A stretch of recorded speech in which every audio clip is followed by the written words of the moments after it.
Welcome to Business Mastery with Dawn Kennedy, your quick under 45-minute dose of expert insights and strategies to make a positive impact on your business and life.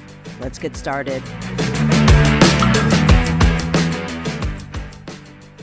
Hello, and welcome to this episode of the Business Mastery Podcast. We are diving into everybody's favorite topic, debt and leverage and when it makes sense, financing and all the things. So I have Emily here who has years and years of industry experience in this realm, and we're going to be talking about all things debt and leverage and when it makes sense. So thank you so much for being here with me today.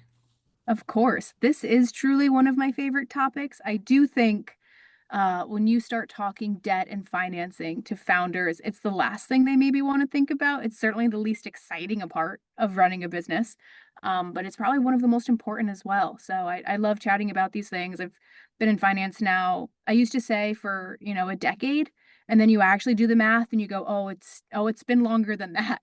So it's That's for a incredible. very long time now. Can you tell everyone who you are and who you serve? Yes, absolutely. So I am Emily Reeves. I am the Vice President of Capital Solutions here at Bridge Marketplace. We serve all businesses, companies doing $100,000 a year to companies doing $500,000 a year. Largely, we specialize in inventory financing for suppliers in big box retail, but I have worked with every kind of, business there is, from people paving asphalt parking lots at Lowe's to staffing companies alike, to even these really cool consumer packaged goods companies you've seen on shelves at your local Walmart and Costco. Amazing. All right. So you understand the ins and outs and the bits and the pieces. So let's just start with the question. Why are so many business owners either so afraid of debt that they choke off their cash or so willing to embrace it that they end up out of business? That's a very good question. And I'll start with the first part of why are they so scared of it? Because there's dozens of loan options in the market, whether that's invoice financing or asset-based lending or SBA loans or bank loans or, purchase order financing. But then on to that end, not only are there different loan products in the marketplace, there are different lenders, and each lender has their own credit box. And that's incredibly nerve-wracking to navigate as a borrower. And that is why ultimately we built Bridge. We have this really straightforward way of applying for a business loan, and we kind of match you to the best lender and the best loan product based on your company's, makeup. That said, it's a shameless plug for Bridge, but it does really tie into our mission statement there, because getting debt is hard. It's tough to navigate. And even if you get a term sheet from a lender, who's to say that that's the right loan product for you or a good rate? It's really tough to navigate. And why do why do some businesses take on a ton of debt and fail?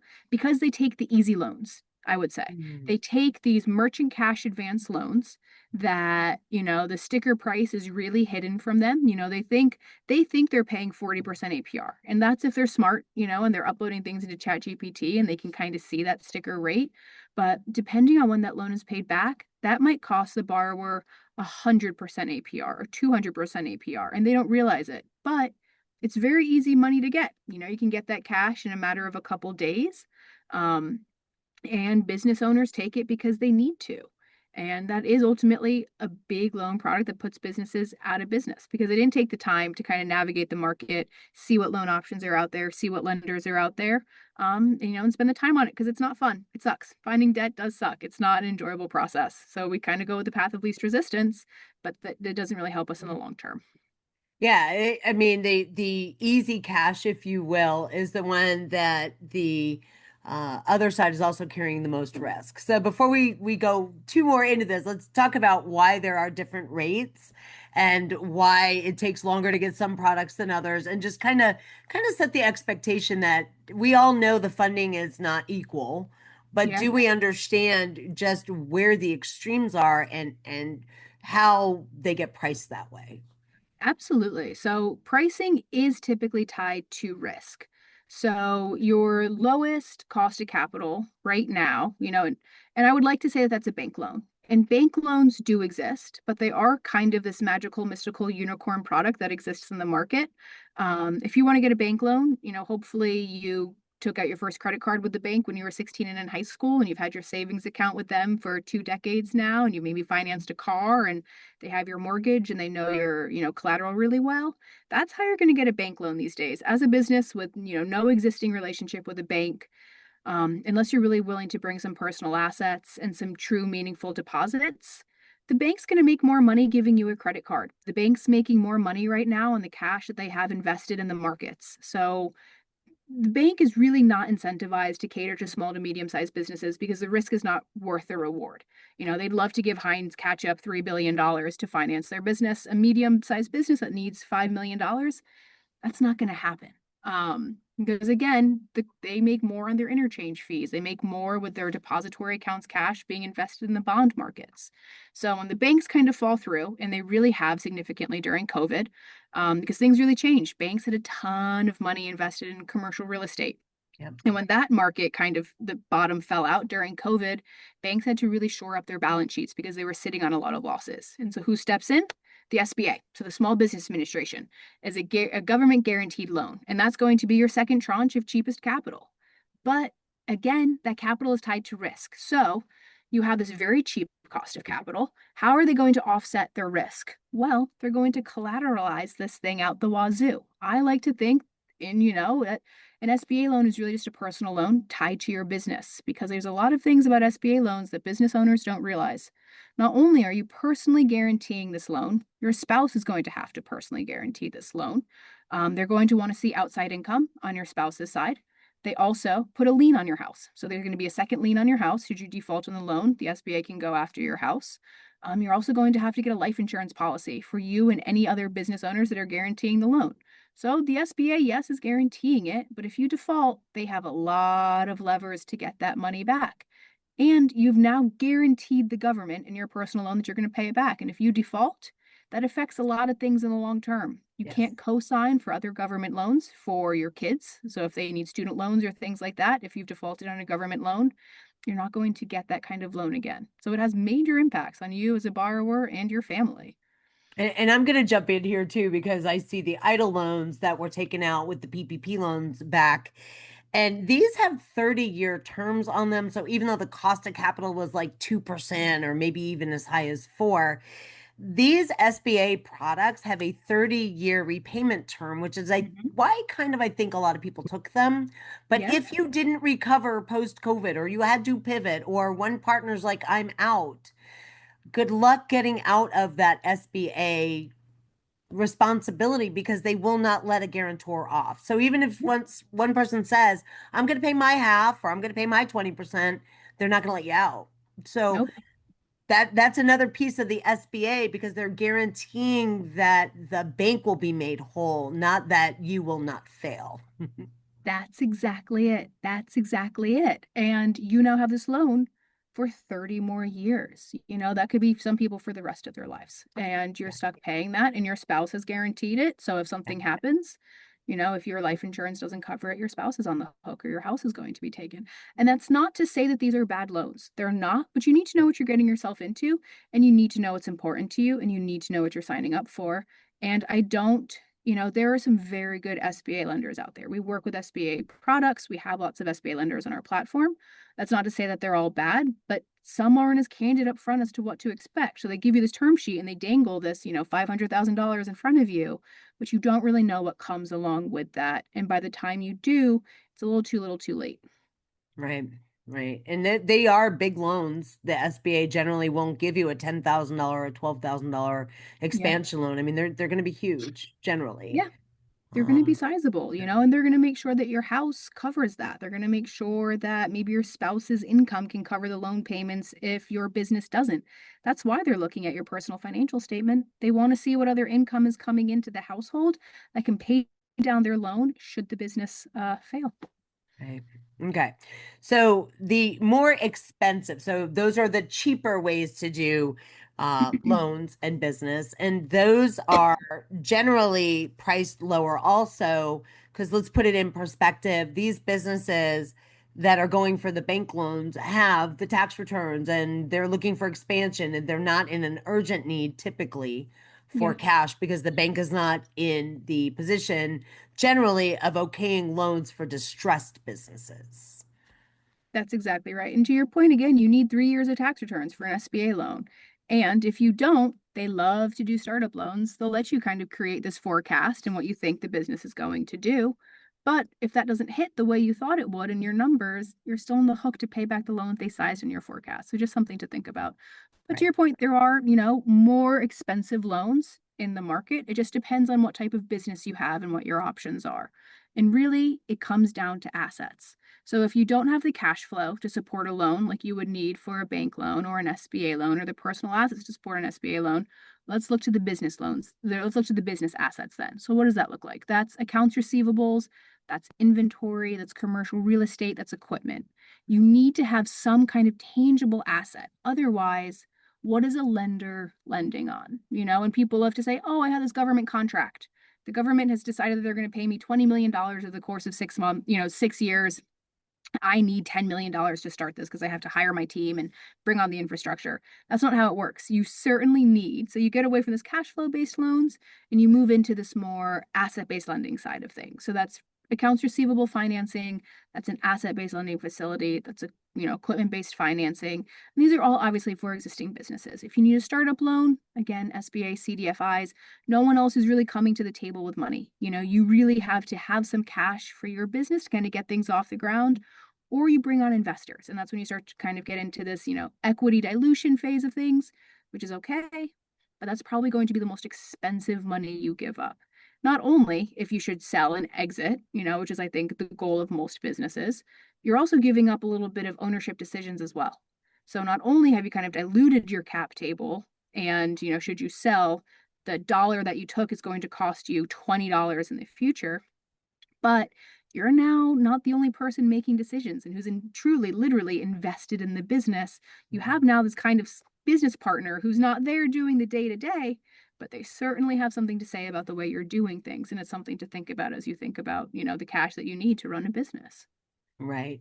So why do you think that we end up in this place where, because it seems like there's two schools of thought. One is take all the money up front, make all of the investments, and then you'll have this runway, it's built, and you're going to smooth sail. The other one seems to be bootstrapping. It's like when we get to this point, we might need some capital. And when we get to this point, we might need some capital. And when we get to this point, we might need some capital. So, from your experience on both sides, is there any particular industry that you see leans more one way than the other? People who are listening, are there certain ways that people tell you should do a business upfront? For example, restaurants generally can't open until they're inspected, meaning you have to buy the stove. You can't bootstrap the stove, right? Yeah. So, but there are other places maybe where there's a time to take on debt that we're not as willing because we made it as far as we did bootstrapping. Yeah, I mean, I think it's honestly knowing your cash position and your costs. Like, I think that there are, and there's kind of this one school of thought, and I love to ask this when I'm interviewing candidates, is you have two business owners. You have one business owner who's passionate about cupcakes. She loves cupcakes. They are on her socks. They are on like the decals of her car. She doesn't mind waking up at 3 a.m. every day to make cupcakes. She loves this business. But she hasn't really, she doesn't really understand the numbers. That piece isn't there. She doesn't really even know if the company is making money. Then you have another person who sells socks. And he doesn't, he wears socks every day, but he's not incredibly passionate about socks, but he knows the margins, he knows the numbers, he knows what it sells for and what he can buy it for, and he has a good channel for it. Like, what founder do you think succeeds? And people say the cupcake lady because she loves cupcakes and she's passionate about it. She's waking up every day to do it. I don't know. As a lender, you kind of have to think, you have to take the socks approach, someone who truly knows the numbers. So, to your point on a restaurant, yes, we need the stoves, yes, we need the permits. Do you know what you're getting into?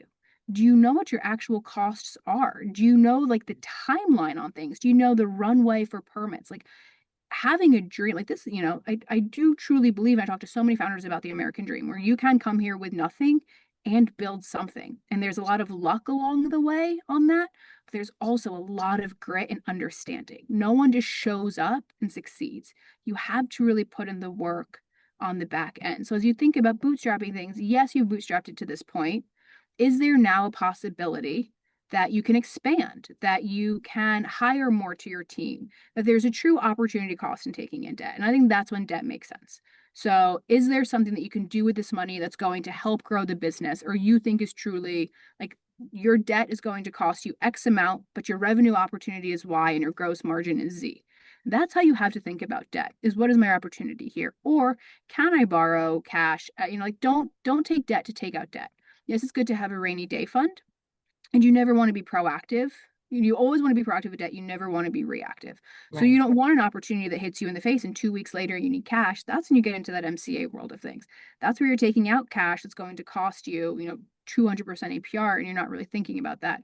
Always know what's there in the market. Always know what you qualify for. Have a relationship with a lender should you need something. It's not a bad thing to have. Always be proactive, but know what you're using the money for. Don't just take it out just to have it for a rainy day. You can. It just depends on the way you're going to be charged. Don't take out an MCA that taking out cash flow every day just to sit on it. There's no point. You need to invest that in something. If you can get some type of big, again, even SBA loans, you're paying that back monthly. So if you really need to know what you're doing with that cash for debt to make sense. So yeah, let's talk a little bit about the reasons you would want to get cash. Like you were saying, are you growing? Are you investing? Are you doing things to grow the business, right? And not just taking out cash for the sake of taking out cash. Can we talk a little bit about how the lender looks at something like a debt to income ratio in a business versus the personal finance where we've all, oh, I need to get a car. So I know the steps that I need to get a car. I need to save a down payment. I need to do this.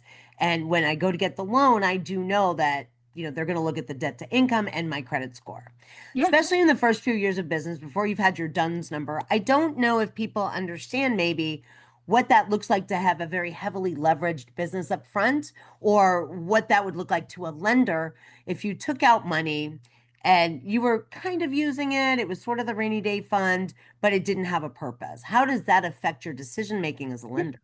So that's a really good question. So, whereas in personal side of things, you have debt to income. So it's how much debt does the person have? What does their personal financial statement look like? Lenders look at that. Certainly, on a business standpoint, they want to make sure that, people don't have this. Some lenders will look at it, some won't. SBA certainly does. But from a lender's perspective, for debt, you have something called debt service coverage ratio. So that's how much debt does the business have? How much income is the business generating? And how much more debt capacity can they fulfill? And a typical debt service coverage ratio is going to be at a minimum 1 to 1. Typically, it's going to be 1 to 1.2, meaning for every dollar of debt you take out, you need to make $1.25 for a 1.25 debt service coverage ratio. The lender wants to make sure not only can you pay our loan back, but you have some additional net income to cover things should, something happen, there's additional net income. If you are losing money, so if you have a negative net income, you really cannot support debt other than to just stay afloat. What is your cash runway? And that's where you start to get into, again, these MCA loans where you don't need to be profitable.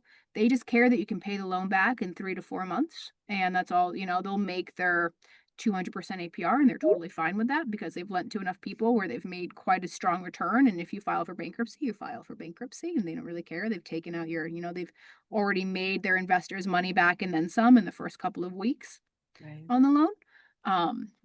But debt service coverage ratio is very important. But if you're not profitable, again, that doesn't mean all hope is lost. Many businesses are not profitable. That's very common to have a lot of cash burn. Lenders are going to look at, equity investors that have already come in. Is there more cash to be invested in the business? Should we need to, do a cash infusion? Or we look to assets. And that's where your AR and your inventory can be your best friend, especially if you're a goods-based business. You can leverage your receivables or your futures payments from customers or your existing inventory or equipment to get a loan. You don't have to be profitable for those. You can get a certain type of loan using your assets as well. Right. But the goal at the end of this is to make the tweaks and the investments so that you are Yeah. profitable, right? So the idea of using debt and leverage Mm-hmm. um is something that I think, like I said, I think there's two camps. There's the business owners who would never want to be over leveraged Yeah. or have a lot. And I happen to be in the very risk averse sort of Yeah. side of things, although I have taken on leverage for expansion. And then we have the other ones that are like, hey, listen, the purpose of business is to be able to continually reinvest and grow. So when you are seeing again where the economy is now, how expensive things are, the fact that the banks are making a lot more money, not on interest in small loans, but in the bond market, Yeah. how do you see that affecting maybe the runway to apply for a loan or for financing? Or do you need more documentation? Are you looking for additional storytelling, if you will, with what you're going to do with that money? Or is it still kind of like the risk hasn't changed that much, even though the rest of the environment has? It's just lenders are kind of moving in and out, but the business risk is pretty stable. You've certainly seen now that banks have tightened up, and Mhm. SBA is tightening too now. We're seeing lots of changes in legislation. You used to be a green card holder. You now have to be a Right. full US citizen. So they're Right. really pulling back as well. And that's opened up this private credit market. So private credit is just family offices, that are willing to invest. They want to see a yield of 12 to 15% APR, and the lender then lends it at 24% APR, covers their cost plus makes a spread, and covers what have you. Right. So private credit is certainly emerging in the markets, and you can kind of Google private credit and what's happening now. You're seeing a lot of funds start to implode because they started to just they had money, they had to lend it. No one else was lending to these businesses. Let's serve that, and we'll be able to again give our investors a really good rate of return. 12 to 15% is a really good number to get on your, but it's also very risky because you Right. have these lenders now who maybe aren't doing the diligence that they're supposed to be. Because you get $100 million to invest, and you say they got to put it out there on the street. We need to get, our fund has a certain requirement. They want to see X amount of dollars out. They want to see X amount of investment in. We're borrowing this. It costs us money. We need to get out there, and they do. It's very easy to put money out. It's not easy to get money back in. So you're starting to see some private credit start to implode. So you're going to start to see more underwriting requirements on these loans. So yes, more documents, yes, more storytelling, yes, more capable founders who really know their numbers. And that's probably the biggest key here is if I'm talking to a borrower and I want to give them a loan and I have a question about their financials, if they can't answer it, that's a really big red flag to me. And yes, maybe you have a controller or a CFO who you've brought on to the business. And that's really their main function is to know the numbers and to report things. But as a founder, you should still be incredibly involved for a multitude of reasons. One, fraud. If you don't know what's happening in your business and your numbers and you can't point to it, it's incredibly easy for someone to start to defraud you. And we see that all the time. There's going to be an accountant who's worked there for 20 years and she knows you have no idea what's going on. She's known this for a very long time, and $700 every month missing or every week is not going to raise a red flag to you. But also to that point, as a founder, the buck stops with you. You're the one who's guaranteeing this loan.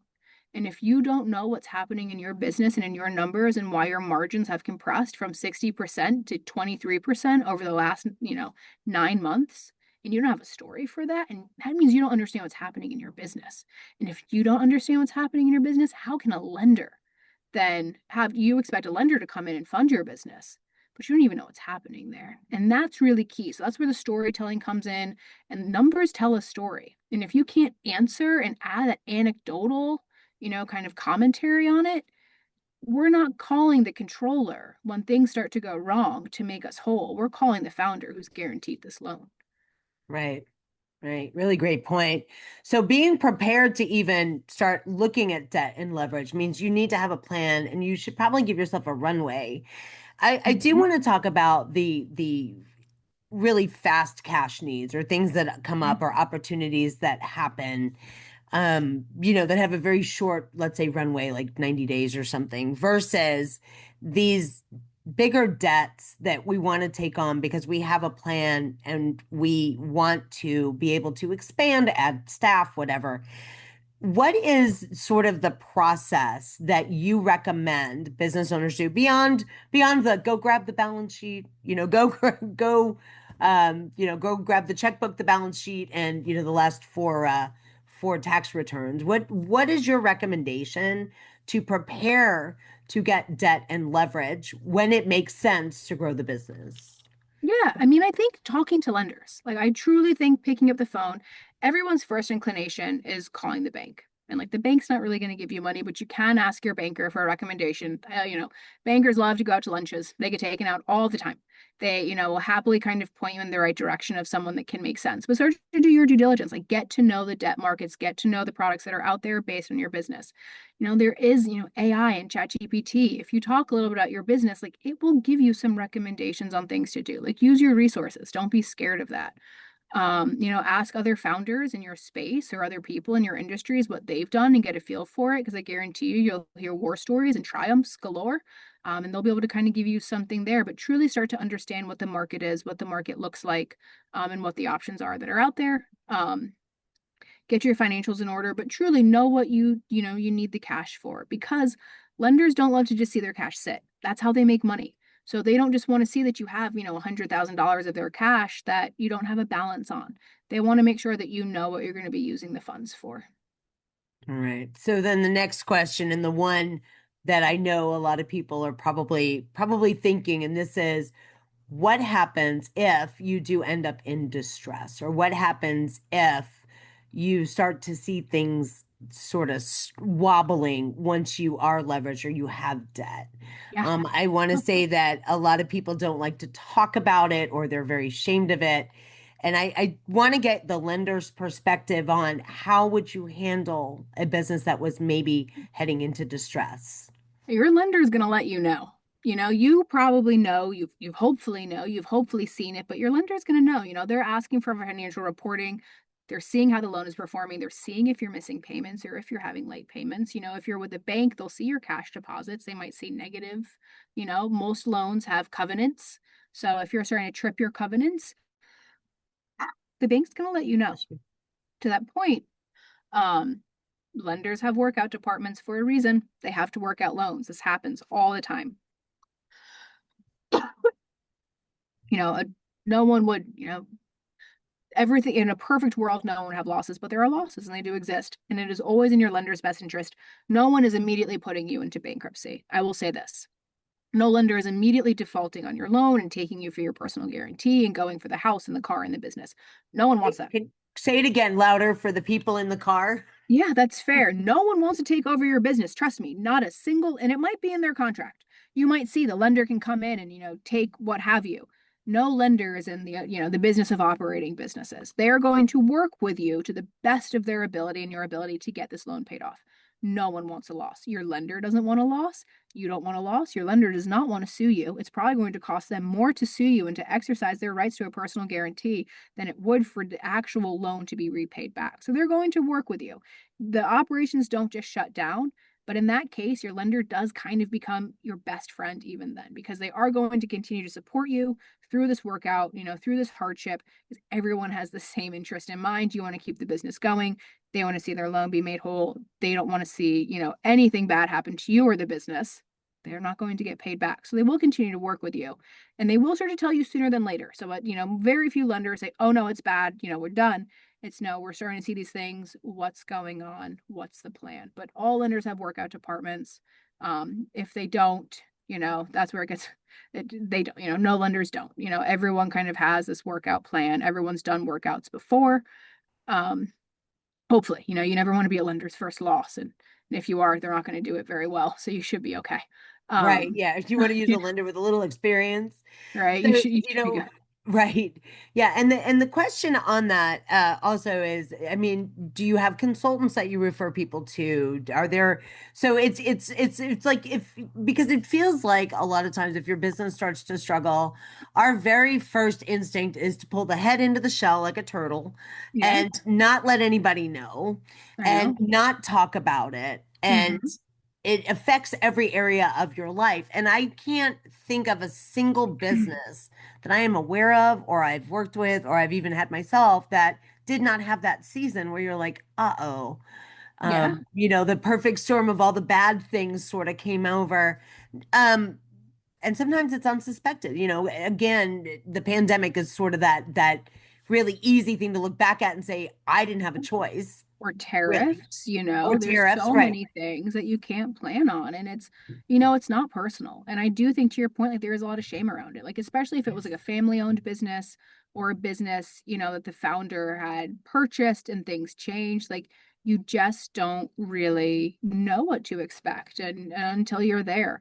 To that point, there's so many resources out there. There are tons of fractional CFOs.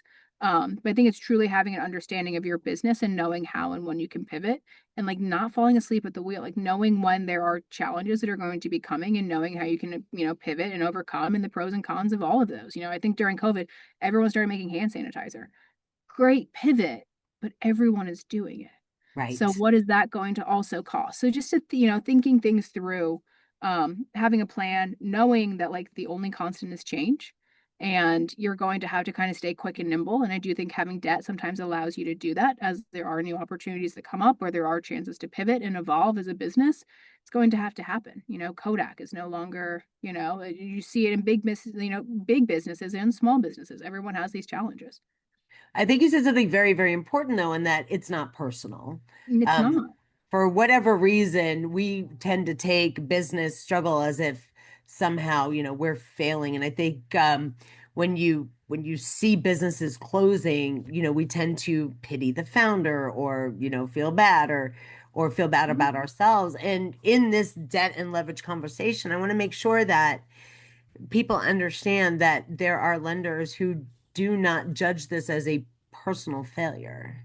No, not at all. And no one does. I don't think that you look at, the cupcake woman who should she go out of business. It's not a personal failure. It was just something that didn't work out. It doesn't mean that she didn't love it and there wasn't passion and it didn't make her happy and it wasn't, the greatest couple of years and she didn't affect joy in so many people's lives. But at a certain point, you have to ask yourself, what are the goals of this business for me? And are they aligned? Is this business that I have aligned with my goals? And I think that's a really key thing is yes, my goal is to feed my community and to take care of people. My goal is also to keep a roof over my kid's head. And my goal is to kind of keep this thing going in a really sustainable way that makes me money. And if it's not, is that actually aligned with your goals? Right, right. So one other question about the debt and the leverage from your perspective, buying and selling businesses, are those things that we should also be thinking about as far as debt and leverage goes? Because I've heard it on both sides where, well, if you're buying something, you should use owner financing, which may not be easy to do or practical for everyone. Or it's, well, get the SBA loan and just buy the business. It already exists, it already has cash flow. What are your thoughts on that approach using debt and leverage when we're getting into and out of actual entities? I think, um, buying a business is a great idea. I think there are a lot of things you have to think about when doing it. One, how crucial is the founder? How crucial is the founder? Is the team willing to stay on? You walk into something new, things change immediately, and what are those changes going to be that come? If you don't have the money to finance it yourself, would you give a friend a loan if you had it to buy this business? Like, does it actually make sense? I think that's a really good question to ask yourselves. Great Do you question. believe in it enough, that you would lend this your personal money to a friend to do it? If that answer is no, I think that's a really big, red flag as you're starting to think about these things. What are you going to do to the business to improve it, to scale it, to grow it? Because I think a lot of people see, and we see this a lot, there's a failing business. I can come in and I can fix it. I can come in and I can make it better. I can, take it to the next level. I can improve things. I can turn it around. Lenders don't look at it that way. And this is a really good analogy. When you're buying a house and you can update the kitchen and you can finish the basement and you can paint the exterior color, the house is going to be worth a lot more money. But when you're getting a mortgage, what is the mortgage based on? The future value of the house after you flip it and invest in it, or the current value of the house right now? It's the same thing with business lending. So, yes, you might be able to come in and make a bunch of changes to the business, and it might be worth a lot more in the future. But your lender is not looking at the future value of the business. Your lender is looking at the existing value of the business and the existing income that it's making. And that might not support a loan. And that's a big issue for a lot of founders is that they can't get a loan for it. Again, we talked about debt service coverage ratio. The business isn't making money. And yes, you can add new customers. And yes, you can cut costs. And yes, you can turn it around. If that business is not covering a debt service coverage ratio, you will not get a loan for that business. And it's something to think about, and if you don't have the personal money for it, yes, you could probably go to the seller and say, will you finance it yourself? will you, over the next 5 years, I'll pay you $7,000 a month, and you can charge me interest on it. And you stay on for the next 2 years and you help me run it. I think seller financing is something that really makes a lot of sense for people buying businesses because it keeps the seller incentivized to keep the business going. They don't just get to sell it, get their check, and wipe their hands clean. It's not their problem anymore. Their future income is based on the success of the business. And I think that's really key. And there are certain things, people are ready to retire. They don't want, they're done. They're selling their business. They'd like to move on, and that's okay. That can happen, but it should be a very good business that you're stepping into that you can get a loan for. Otherwise, you're just giving someone an early retirement plan and you're inheriting all the problems. And you're inheriting the problems, right? Yeah. Exactly. Exactly.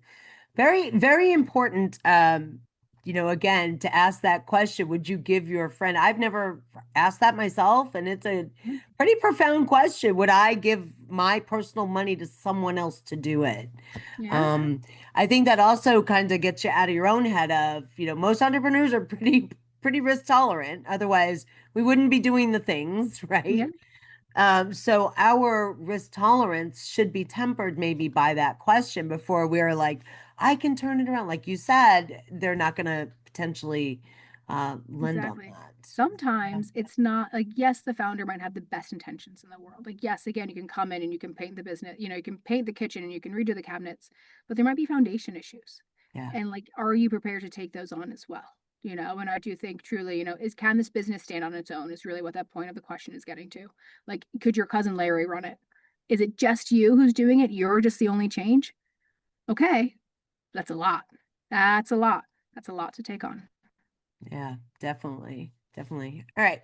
Where can people find out more about you and about Bridge and all the things? And hopefully, people can reach out and have a conversation if you are somebody looking to expand or to get some questions answered about debt and leverage and small, medium business. This is the person to ask. Yeah, I'm happy to help here. My LinkedIn is Emily Reeves, Reev as in Victor ES. We're bridgemarketplace.com or bridge.co. If you want to go to our website, check things out. My email is emilyr@bridgemarketplace.com.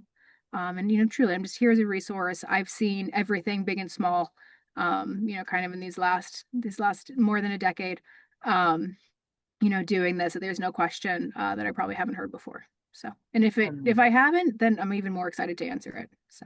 Fantastic. We're going to put all that down inside the show notes. So if you find us on the day that we launch, you can reach Emily. If you don't, you can still reach her 2 years later. So thank you so much for this conversation. This is such a topic we avoid, but it's the topic that really keeps business running. And so I'm really grateful that you made it such a easy topic to understand and the questions to ask. So I appreciate you very much. I'm so glad. Thank you so much, Dawn. I really appreciate it. All right. I'll talk to y'all next time on the next episode of the Business Mastery Podcast. Take care. Thank you so much for listening to this episode of the Business Mastery Podcast.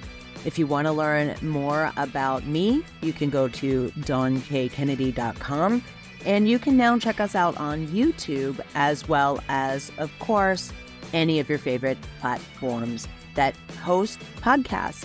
Take care.